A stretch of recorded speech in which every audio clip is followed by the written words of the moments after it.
Welcome to the Motoring Podcast, your weekly discussion of motoring news. This is episode 628 on Tuesday, the 22nd of April, 2025. Hello, I'm Alan. Hello, I'm Andrew. And this week you'll get to hear the latest update for, oh gosh, modern cars are full of sensors, surprise. In new car news, you find out what was acceptable in the 80s.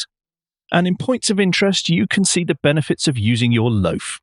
First, we go straight into new news because, again, we don't have any follow-up because, again, news is quite thin on the ground thanks to it being around Easter time. And the New York Auto Show as well is distracting everyone in North America. And, of course, everyone in Europe is on their hollybobs. Yes. And now Alan has been fired from the podcast for saying hollybobs. Anyway, moving on to the news. And this is the information that LOTUS Technology and LOTUS UK will now be joining up together because Geely has decided it's going to sell its 51% share in LOTUS UK to LOTUS Technology.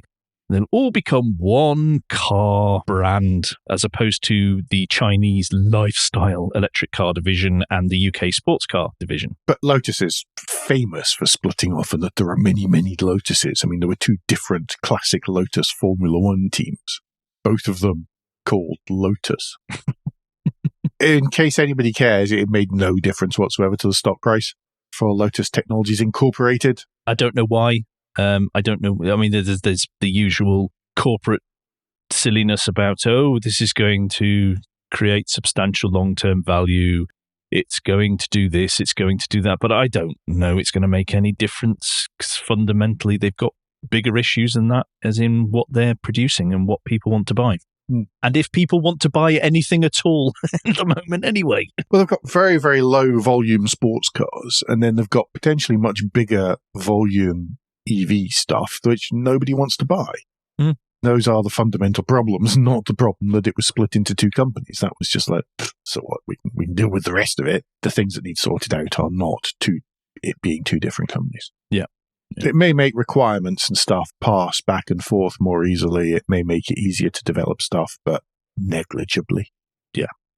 Next up, though, the European Union is looking at carbon fibre, and instead of going, ooh, nice weave, like some of us do, they're looking at it and declaring that hang on a minute, this is a bit of an environmental catastrophe. Carbon fibre isn't easily recoverable out of this. The carbon isn't easily recoverable. And as such, that may well make it a hazardous material. I mean, pretty hazardous anyway if it's sharp shards and stuff. Also, how it's made. I mean, obviously, it involves epoxy resin. It involves all the chemicals that go into that and the gases that come off of that, as well as the need for high heat, high pressure, and all of that kind of thing. And when you break carbon fibre, it is like sharp and shardy. Whilst we all go, ooh, carbon fibre, and we like the lightness, we like its motorsport heritage and all of that kind of stuff, it's not really a great material for sustainability. No. On that front, though, Alan, I think there's a Swedish company that you might want to invest in and buy some shares quickly. You were saying this, and there was a special edition about it, and I've now forgotten its name, which is really professional of me. B-Comp, which is, of course, it's hemp fibre, isn't it? Have I got this completely wrong? Because it was a while since I listened to it. It uses plant-based fibre, replicating to a lot of extent what carbon fibre does in non-structural elements. That would lessen the dependency on this significantly and make life much better. I mean, I'm really hoping that either the outcome of this and the fact that the EU's muttering about it will lead to an acceleration in the exploration of alternatives to carbon fibre, where it can be used, and or improved ways of recycling carbon fibre to be able to basically recover more. I mean, right at the minute, I think it's something like 90% recyclable, 93% recyclable. But to actually get that 93%, you have to heat it up to 700 degrees Celsius and release several hazardous gases all at the same time. That seems all ungood. It is generally ungood. Hopefully, this triggers interest in more alternatives. I think there's actually quite a lot of good could come out of this. Yeah, I think so too. But just to make it clear that the EU is not having a war on the motorists or something like that. No. Other things that are on the list that are being looked at that could be added to the hazardous thing include And I am shocked some of these aren't there already. Cadmium, hexavalent chromium, lead, and mercury. If you think, oh, aren't we being picked on for carbon fibre? Look at the other stuff that they haven't added to the list. Yeah, this is not unreasonable. And by the way, hexavalent chromium, if you've heard of that before, then the Top Gear article kindly points out that that's the poisonous stuff mentioned in the hard-hitting documentary Erin Brockovich. Yes. Okay, I'm going to now move us on from hazardous material to hazardous things you shouldn't say in your car, allegedly. And the iPaper's misleading headline is Electric Cars with Chinese Parts Banned from UK Military Sites Over Spying Fears. Sigh. Welcome to clickbaity news items.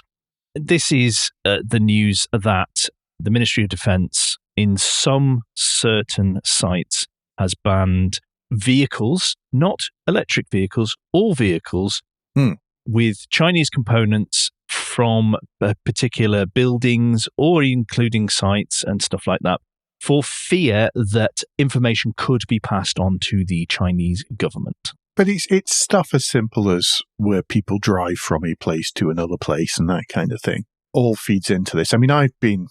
how do I word this one, Andrew? Carefully is how you word it out. Carefully is the answer, yes. So I've been places where this kind of thing has been considered in the past. I think I've said before, the reason I don't run dash cams in my cars is because I forgot to take them out the windscreen a couple of times and then had to go off and do some serious wiping of the SD cards. I think they've all been destroyed now. In fact, one of them I did put a drill through the middle of it because I thought I can't be bothered. It takes less time to do this than it does to wipe the thing securely.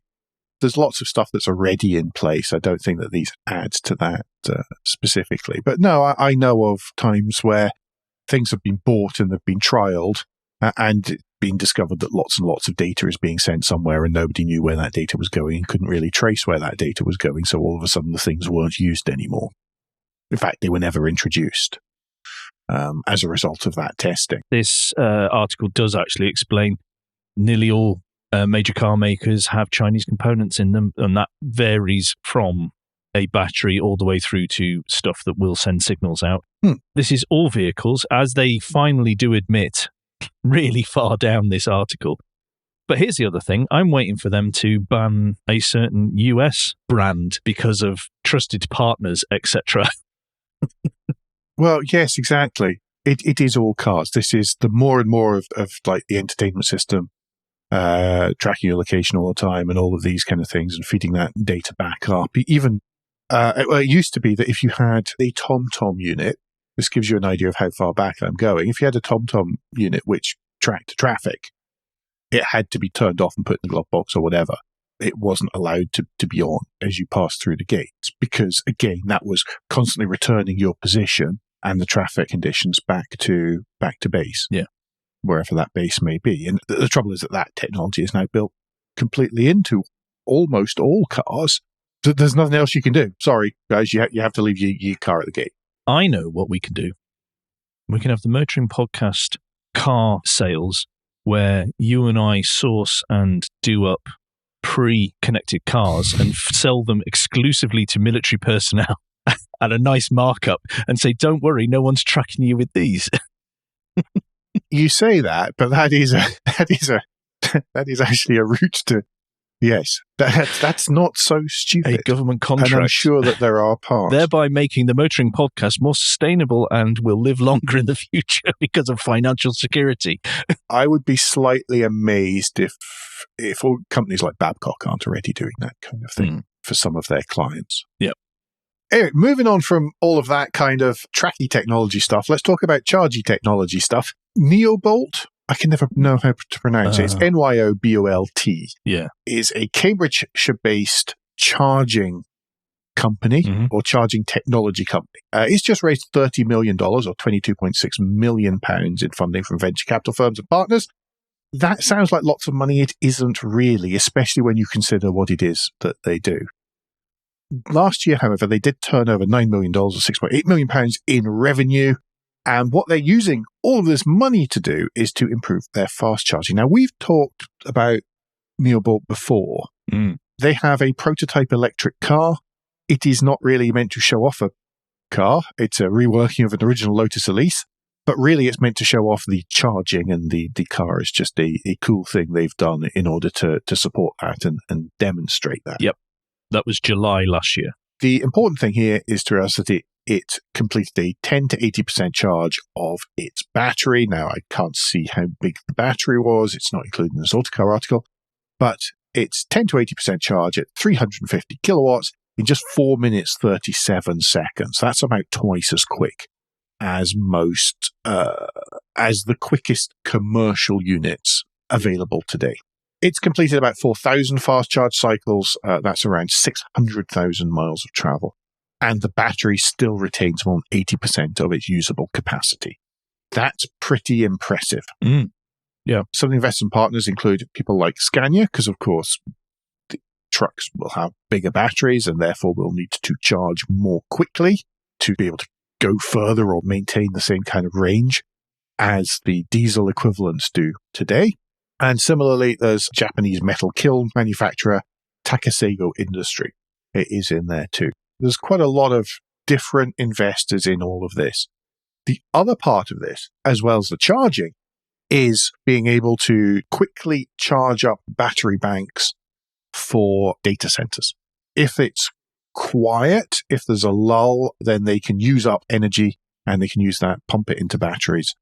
And then whenever the data center is load increases, then they can then wick that out of the batteries as and where, so that the amount of power is more predictable throughout a 24-hour cycle. Yeah, I would also say, because having thought about this a bit longer after we started speaking about it before the show, also EV charging spots are talking more and more about having on-site battery storage as well to take up slacks and also to help deal with the differences in what the grid can supply in different locations. NYBOLT, according to this Autocar article, has added that it's now secured contracts worth $150 million or £130 million, setting it up to triple its annual revenues. Good luck to them. Good news, I hope. Yep. Good luck to them. I hope they're successful, because it sounds a really interesting company doing cool stuff. Yes, absolutely. Okay, I'm going to take us now fully to China, and it's the news that the Ministry of Industry and Information Technology in the country has introduced new strict regulations for autonomous driving technologies and driver assistance features. This is an article from the carnewschina.com, because there were several others that all kept referring to this one, and it does have a comprehensive breakdown of the new rules that have been introduced. Things like they are going to ban on advertising the use of terms such as automatic driving, autonomous driving, intelligent driving, or advanced intelligent driving. Hello, UK and EU. You could learn a little bit there on that last one. Yeah. From marketing materials, and they must use assisted driving, but it is connected to the SAE level that is understood and agreed internationally on when it comes to automated. No half levels. No half levels. It should not be. They are also prohibiting that a vehicle can't operate without driver supervision, so you can't do your valet parking, summoning on remote control features. On top of that, they are banning any public road beta testing. Therefore, that nerfs some companies that we could mention that we won't. And also with the driver monitoring, that must be on all the time and must require hands on the steering wheel at all times. Another one that is excellently picked up on is that over-the-air updates are now going to be heavily restricted, because they can no companies can't just throw out an over-the-air update until it has been thoroughly tested and approved by regulators. There was a lot of comments through LinkedIn and on social media saying, oh, look, China's leading the ways. This was predominantly from American people discussing this. China is leading the way with all this. They're leading the way with safety, etc., because there's this myth that China is leading all technology and everything, which is not true, but anyway. However, the small hand from across the pond raises to say, hello, can we introduce you to the UK and the EU rules that have been in for quite a while now? And these are not so different at all. They're not really at all. Because punishment on the advertising is also criminal, which is over here on the UK law. It's good to see this is happening. Unfortunately, it has taken a fatal incident for them to move, but... It's all right, they're at 57 or something in the US and they've still not really done anything. Well, no, the safety doesn't matter in the US because that's freedom. That's it, yes. It's anathema. Good to see it happening anyway.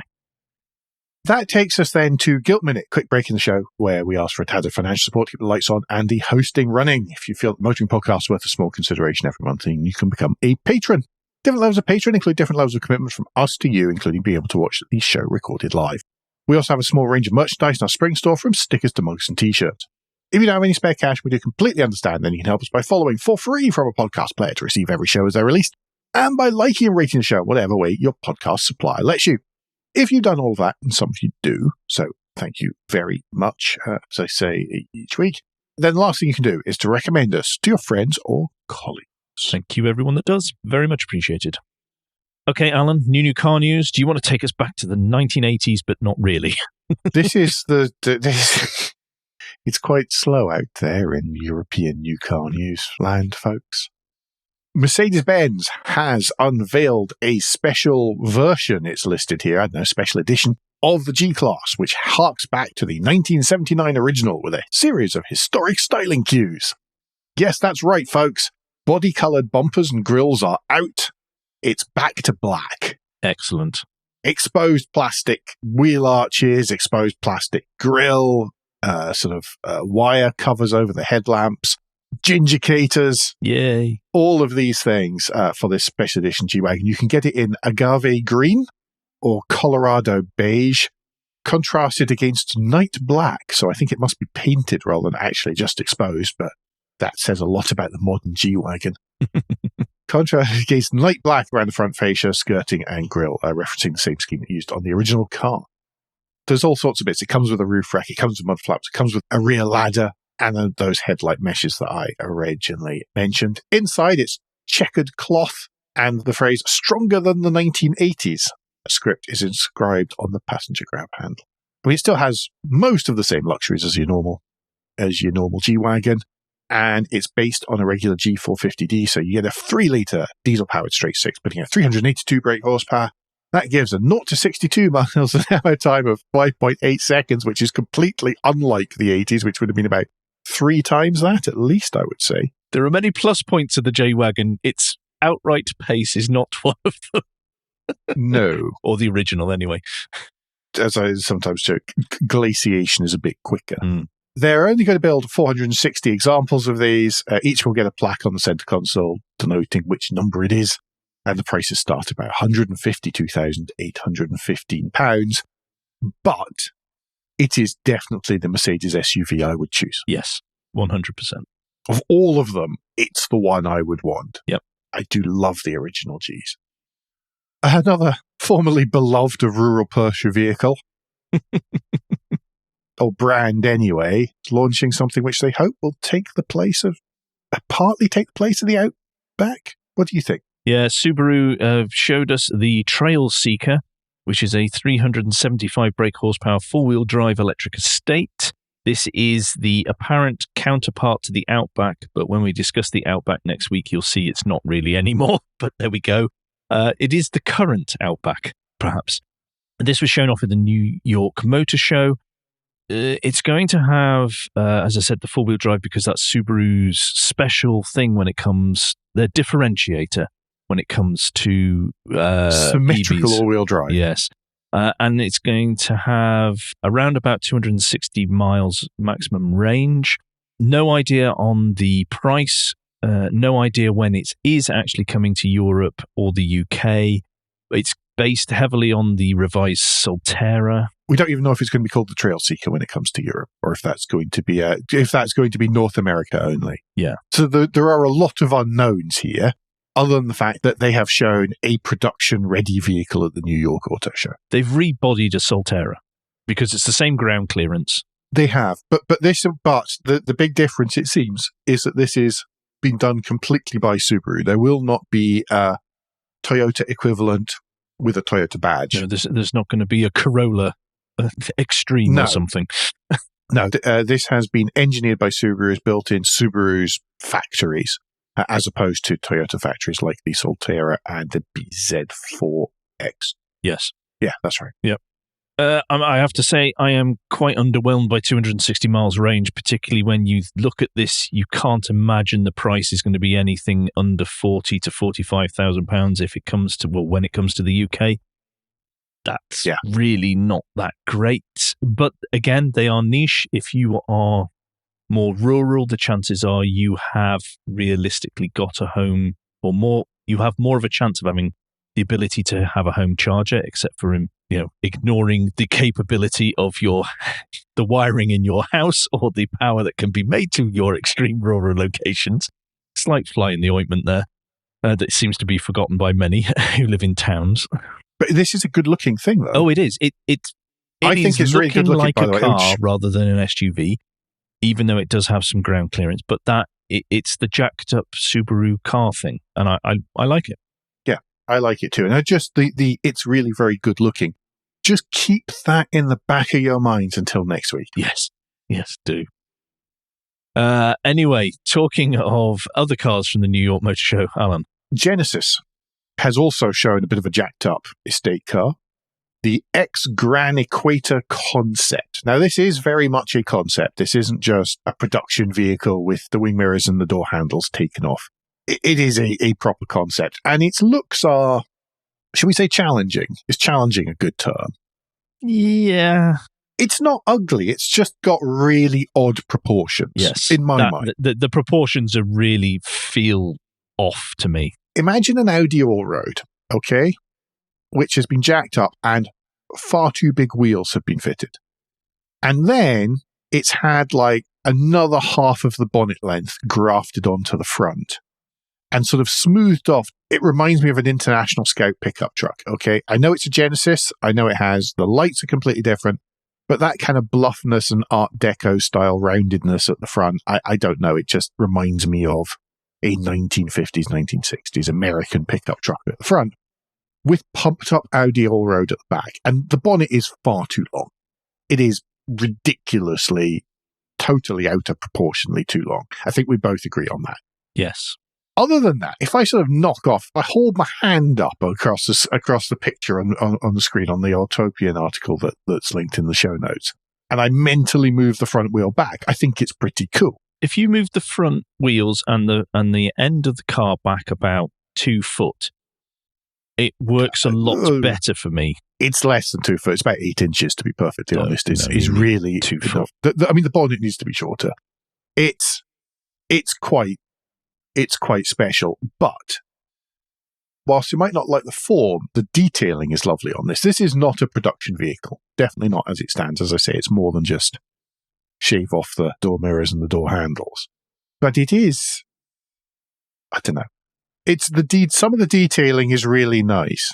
I like the tyres and the 4 independent sunroofs. Other than that, I don't get it. Andrew hasn't spent long enough in the land of the free, I think. The little bit of my brain which sort of still relates back to that is still very much relating back to it, and I get it. We are trying to decontent Alan from that, by the way. It is very much a United States or Middle Eastern vehicle. Which would be completely why I don't get it. That actually makes a lot of sense.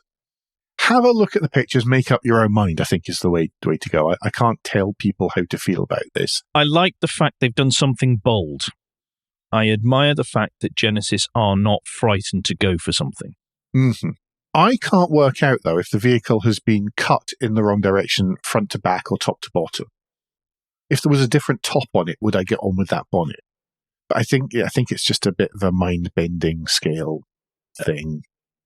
It's a concept. It's cool. We don't have to like it. No. Do click the link and check it out for yourself. Make up your own mind on that one in the nicest possible way. Yeah. Very much one that you have to make up your own mind on. It says previous owner of an Isuzu V-Cross, of course. I've taken us to points of interest, and we feel like treating you this week, and we're going to give you 2 lunchtime reads from Driven to Right. It's Glories Past, Part 1 and 2, recalling a time when Fiat made some really beautiful and desirable cars. I predict that this series will run on and on for a little while yet. We only have part 1 and 2 to share with you. It's talking about older Fiats, obviously, and explaining their particular models and why they were created. It's, as ever, we're driven to write. The information in there is phenomenal. The pictures and the diagrams are great as well. And it just reminds, well, again, whilst Waves at Entire World is going on, a bit of nostalgia is perhaps not a bad thing for us all to hide in at times. Do click both these links in the show notes. My dad was asking me if he should bid on a 124 Spider in I don't know, I think it was some online auction he'd been looking at. And there's 3 of them and they're not very much. And it's like, no, you don't need them. You don't need them. How have you just done a welding course? It's just like... Well, that was basically it. Dad, you can't weld. This is not a thing for you. This is why I don't go near older cars anymore, is because I'm mechanically inept. Although, yes, Ralph, I will come on your course. I will learn to be better. Mechanically inept is not a problem. You can learn that. But welding and bodywork is black magic. I don't have a pet reliable garage I can go to. I can't dabble in that side of car ownership anymore. Anyway, enough of my poor, sad situation. Alan, take us to France. Yes. Harking back to Retromobile a couple of months ago, there have been a few, there were in February when, I don't know, everything was very, very busy. And so we didn't have time to use them up then. A couple of really good lists of the week published. What we're going to do is we're going to use up 2 of those in the same week, and we're going to give you double the fun. Again. Woo. Again. I know, we really are doubling up this week. That gives you an idea of how quiet we felt the news was. There's a brilliant list by Charlie Martin on Autocar, and there's another one on Classic and Sports Car. I've chosen one from the first list, from the Autocar one. Well, that's handy because I've picked one from Classic and Sports Car. Yeah.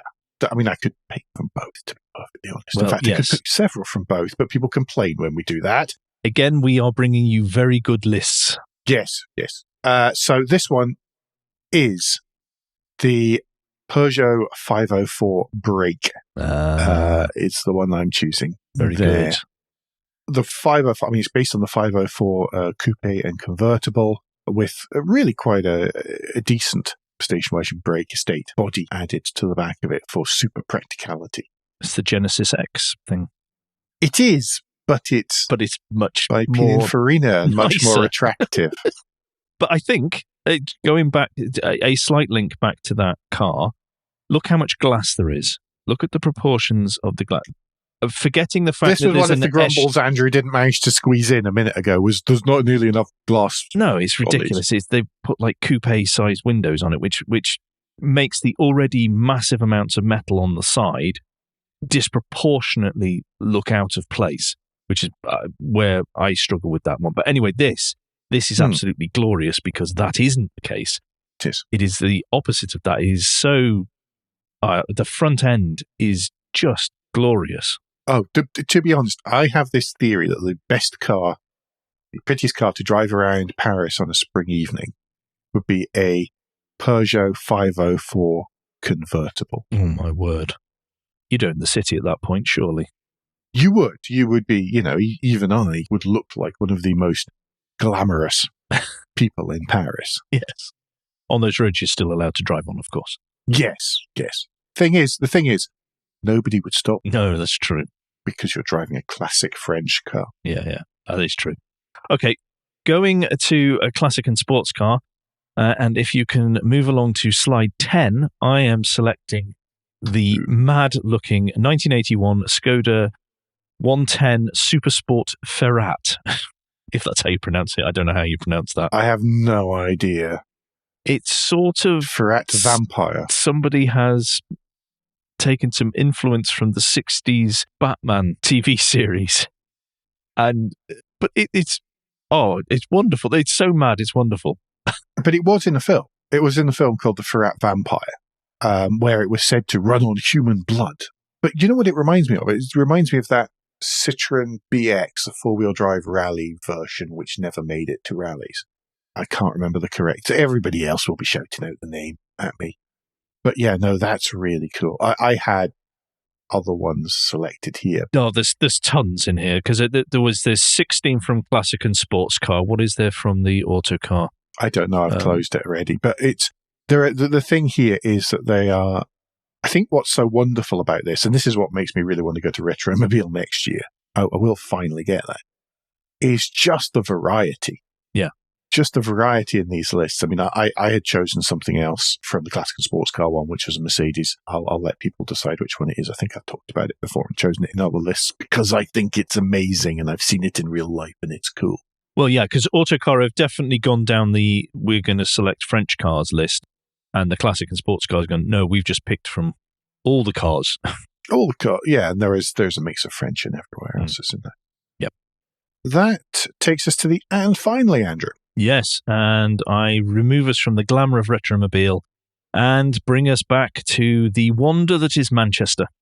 And there is a viral TikTok campaigner, a mass campaigner called Zoe Bread. And she is masked by a single slice of white bread for her videos. And what she's done is actually really interesting and good. She got a fine in Manchester on Collier Street because she paid for a parking ticket, but she went to the wrong machine.